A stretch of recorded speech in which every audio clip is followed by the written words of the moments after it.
Let's talk about the barbell hip thrust. So at our gym, we have kind of a good hip thrust station here that makes it easier. But you know, this can also be done with a bench and a barbell. So this station just for convenience. But first of all, let's go over a few things that are done usually wrong on this motion. One thing is you want to suck your heels in and you want to have your feet about shoulder width, just outside of your hip width. But sometimes people have their feet way too far out, and so when they go to push, then their hamstrings are really elongated and it's just an awkward, less powerful motion for them to push through. Okay, so suck your heels in tight.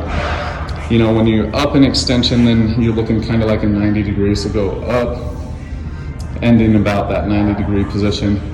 Okay, so something else is back pad position. A lot of people end up with this back pad probably above or on the top quarter of their scapula. And so we want to get this pad actually below your scapula. So something that might help a shorter girl is, Danielle, grab that black pad. You can stick that under your butt.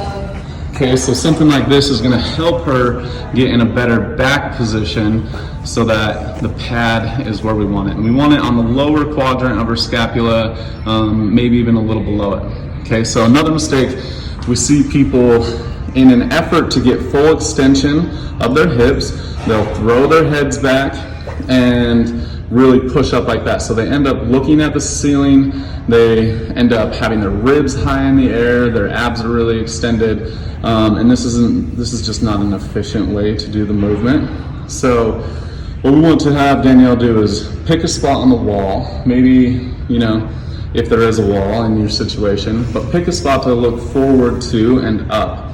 Okay, and it's not necessarily a cue that she needs to tuck her chin during this movement, but she does need to keep her head position. So as she comes up, go ahead, she's actually going to kind of keep looking at that same spot. Okay, and so this is going to help her from overextending her back, creating too much arch in that lower back in an effort to just get full extension. Now, what she will do to get extension is she's going to keep that chin down. As she comes up, she's actually going to have some posterior rotation of her pelvis. Okay, and so what that means is it's kind of like the opposite of your bikini pose, Danielle. Instead of having an anterior tilt like this of your glutes, you're going to do it like this of your pelvis. Okay, so that makes so she doesn't have to extend as far, and it might even look like she didn't reach full extension.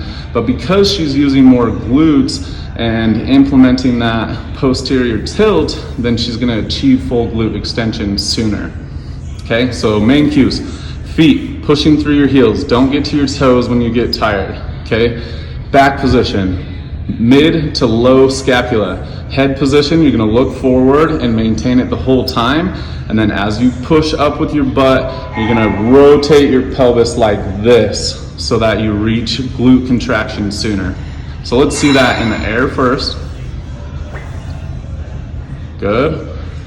Now let's roll this bar on here and see it done properly with the bar. Okay, good back position. It's really hard to kind of suck those heels in when you're loaded with weight. But then she's going to drive forward. Good. Hips went through, reached full extension. Good. Now the way we're going to progress this is we're going to do a progression of a 5-second hold. So Danielle's going to go up and hold this for 5 seconds. 2, 3, 4, 5. Again. 1, 2, 3, 4, 5. Break. So that is the progression. So you can go from a regular barbell hip thrust, progress to isometric holds at the top of the lift. That'll definitely make it harder with the same weight. All right, here's a way of doing a regression from the barbell hip thrust. So we've hooked up a belt to the cable machine. The reason this is a regression is because you can go as light as you want to, but still have some resistance. So she's kneeling on a pad here, balance pad, just for comfort. She's gonna lean forward and hold onto this post just so that she has some leverage for driving her hips. She's gonna kind of sit back towards her heels and then drive her hips forward.